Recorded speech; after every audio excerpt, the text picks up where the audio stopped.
Hello नमस्कार दोस्तों, आज हम सभी जानेंगे सावधान, सिर्फ रजिस्ट्री से नहीं होगी जमीन आपकी। ये कागजात नहीं है तो जमीन आपकी नहीं रहेगी। तो दोस्तों खबर सिर्फ ऐसा नहीं है कि बल्कि एक यह चेतावनी है, एक जागरूकता है। आज जो आपको खून पसीने की कमाई से खरीदी गई उस जमीन को सुरक्षित रखने के लिए बेहद ही जरूरी काम है। ये कान खोलकर आप सुन लीजिए, क्योंकि आज का सच आपके भविष्य को लेकर भी सवार सकता है और बिगाड़ भी सकता है। आपने बड़े अरमानों के साथ जमीन खरीदी है, रजिस्ट्री करवाने के लिए तहसील के चक्कर लगाए हैं, वकीलों से सलाह ली है, कागजात वगैरह जुटाए हैं और आखिरकार वो पल आया है। अब रजिस्ट्री आपके हाथ में थी, आप आप मुस्कुराकर घर लौट गए, परिवार को गर्व से बताए कि अब जमीन हमारी हो गई है। लेकिन रुकिए मेरे दोस्त, आपने सचमुच में सारी लड़ाई जीत ली है। आपकी जमीन वाकई आपके नाम पर पक्की हो गई है, या फिर आप उसे भूल भुलैया में फंसने वाले हैं, जहां एक छोटी सी चूक आपके सारे सपनों पर पानी फेर सकता है, चकनाचूर हो सकती है। जी हाँ, रजिस्ट्री करवाना तो सिर्फ कहानी का आधा हिस्सा है। अगर आपने इसके बाद जरूरी कागजात पूरे नहीं किए तो समझ लीजिए कि आपकी जमीन का पेंच अभी भी फंसा हुआ है। यह कोई छोटी मोटी बात नहीं है, यह उस संपत्ति का सवाल है जिसमें आपने अपने जिंदगी का जमा पूंजी को लगा दिया। उस जमीन का सवाल है जिस पर आपने अपने बच्चों की भविष्य को देखा है, आपने बुढ़ापे का सहारा को देखा है। तो आइए एक एक करके समझते हैं कि वह कौन से कागजात हैं जिसके बिना रजिस्ट्री भी अधूरी मानी जाएगी, जिसके बिना आपकी जमीन का हक भी खतरे में पड़ सकता है। सबसे पहले हम बात करेंगे मोटेशन की, जिससे देहात में दाखिल खारिज या नामांतरण वगैरह कहते हैं। यह प्रक्रिया जिसमें आपका नाम राजस्व रिकॉर्ड में जमीन के मालिक के तौर पर दर्ज होता है। रजिस्ट्री करवाने के बाद यह सोचना खत्म हो गया कि सबसे बड़ी भूल है आपका अगर यदि आप ये सोचते हैं कि ये कार्य हम नहीं कराएंगे तो भी जमीन हमारे ही रहेंगे, हमारे नाम पर रहेंगे। क्योंकि रजिस्ट्री तो सिर्फ यह साबित करता है कि आपने अपनी जमीन खरीदी है, लेकिन सरकारी कागजातों में यानी कि तहसील के रिकॉर्ड में जमीन का मालिकाना हक वही माना जाता है, पुराना जो मालिक होता है, जिसका नाम मोटेशन में दर्ज होता है। अगर आपने मोटेशन नहीं करवाया है तो समझ लीजिए कि सरकारी रिकॉर्ड में जमीन का पुराना मालिक का ही नाम दर्ज होता है। दोस्तों आप सोचिए कि अगर पुराना मालिक बेईमान निकला और उसने अपने जमीन को किसी दूसरे को बेच दिया, कोई लोन ले लिया, तो आप क्या करेंगे? आप कोर्ट कचहरी के चक्कर लगाएंगे, सालों तक पैसे और वक्त बर्बाद करेंगे। तो शायद आपको भी हक ना मिले। इसलिए रजिस्ट्री के तुरंत बाद तहसील जाइए, पटवारी से मिलिए और मोटेशन कराइए, जहां आपकी जमीन का पहला और सबसे जरूरी हक अब बात करेंगे जमाबंदी का।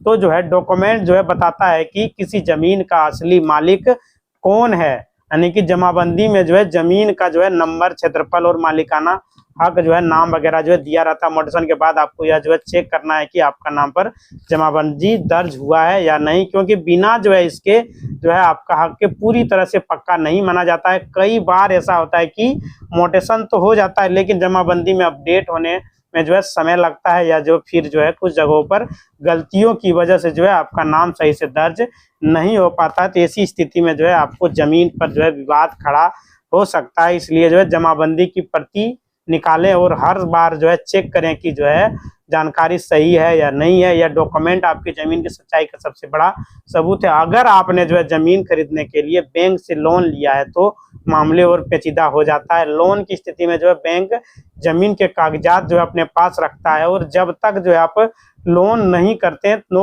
ऑब्जेक्शन सर्टिफिकेट यानी कि एनओसी नहीं देते हैं, और बिना एनओसी के आप अपने जमीन को पूरी तरह से अपने नाम पर नहीं करवा सकते हैं। इसके अलावा अगर आपने रजिस्ट्री के बाद बैंक को मोटेशन की कॉपी नहीं दी है तो बैंक भी आपसे सवाल पूछ सकता है। इसलिए आपको मोटेशन कराना अनिवार्य, नामांतरण खारिज दाखिल कराना बेहद ही जरूरी है।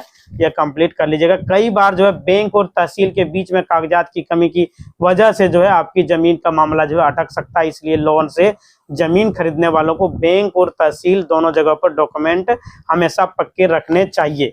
गांव में जमीन खरीदने वालों के लिए खसरा और नक्शा जो है बेहद ही जरूरी होता है। खसरा में जो है जमीन का पूरा ब्यौरा होता है, उसका जो है नंबर होता है, क्षेत्रफल होता है, फसल की जानकारी होती है, मालिक का नाम होता है, नक्शा जैसा कि उसका नाम से जाहिर है कि जमीन का नक्शा होता है, जिसमें जो है उसकी सीमाएं और आसपास की जमीनें जो है दिखाई जाती है। कई बार जो है जमीन की सीमा को लेकर जो है पड़ोसियों के साथ विवाद हो जाता है। ऐसे में जो है खसरा और नक्शा ही आपके हक को जो है साबित करता है। इसलिए दोस्तों जो है रजिस्ट्री के बाद जो है दोनों डॉक्यूमेंट ले लें और जो है अगर कोई दिखे तुरंत जो है तहसील में जाकर सुधार करवाएं, त्रुटि अगर दिख रहा है तो। अब जो है सवाल यह है कि सारे डॉक्यूमेंट इतने जरूरी क्यों हैं? क्योंकि जमीन जो है सिर्फ मिट्टी का टुकड़ा नहीं है, बल्कि आपके भविष्य का आधार है। आपकी जमीन पर सिर्फ जो है आपका हक नहीं है, बल्कि जो है कई लोगों की जो है नजर भी हो सकती है। पुराना मालिक, कोई जो है रिश्तेदार या कोई जो है बाहरी व्यक्ति कभी भी आपके जमीन पर जो है दावा ठोक सकता है।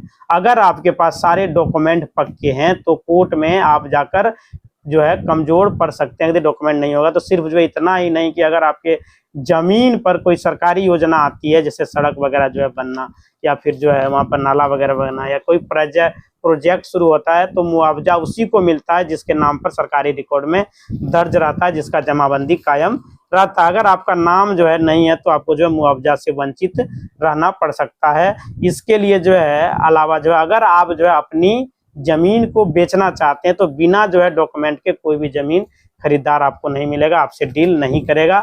तो जो है सवाल यह है कि इस पेज को जो है बेचने के लिए जो है आप क्या कर सकते हैं? तो पहला जो है रजिस्ट्री करवाने के बाद बिना देरी किए तहसील जाएं और मोटेशन के लिए जो है आवेदन लगाएं।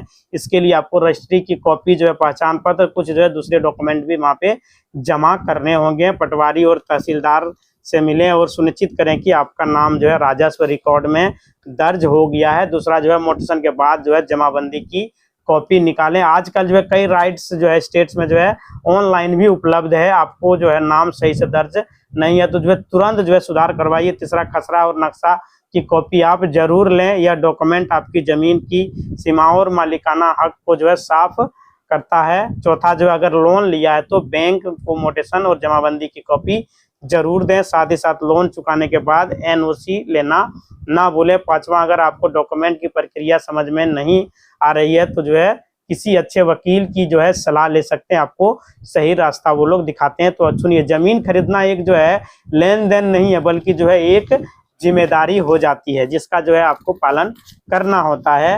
रजिस्ट्री के बाद जो है यह सोचना कि जो है सब साफ हो गया, अब आपको जो है धोखा देना है। यह कागजात सिर्फ जो औपचारिकता नहीं है, आपके हक की नींव है। बिना जो है इसके जमीन जो है कभी भी विवाद में जो है फंस सकती है। कोर्ट कचहरी के चक्कर जो है सालों साल जो है कानूनी लड़ाई, लाखों रुपया खर्च करके जो है छोटी मोटी लापरवाही की जो है बहुत बड़ा जो है कीमत आपको चुकाना पड़ सकता है। तो आज ही जो है चेत जाइए और अपने रजिस्ट्री कचहरी के कागजात जाइए, सारा कागजात को चेक कीजिए। मोडेशन नहीं हुआ तो मोडेशन वगैरह जो है करा लीजिए। मोडेशन जरूरी है, जमाबंदी में आपका नाम है या नहीं है, खसरा नक्शा सही है या नहीं है, सब कुछ जो है देख लीजिए।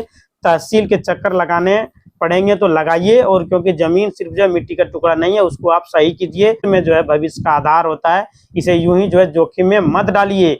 यह जो है आज की खबर है। आपके साथ साथ क्या किसी तरह का कोई भी घटना हुआ है जिसके चलते आपकी जमीन विवादित हो जाती है, इसलिए जमीन को जैसे ही लिखाते हैं मोटेशन वगैरह कराइए, और लिखा लेने के बाद मोटेशन कराने के बाद तुरंत रसीद को करंट में रखिए। न कि पुराना रसीद, जो पुराना जमीन है आपका, जो रसीद आपने 20 साल 30 साल से नहीं कटाया है, उसको भी आप कटवाइए। यदि मोटेशन नहीं हुआ तो उसे भी आप मोटेशन आप करा लीजिए, जो कि बेहद ही जरूरी है आपके लिए और आपके बच्चों के लिए। आपने यदि उस जमीन को बेचना चाहते हैं या भविष्य में आपको जो है बेचने का नौबत आ जाए तो जो है फिर आपको दिक्कत हो जाएगी, इसलिए जो है आप रसीद कटाते रहिए और जमीन का मोटेशन नहीं हुआ तो मोटेशन करा लीजिए, ताकि आपको कोई भी दिक्कत नहीं होगा। इसी तरह का वीडियो देखने के लिए चैनल को लाइक करें, शेयर करें और सब्सक्राइब करें। धन्यवाद दोस्तों।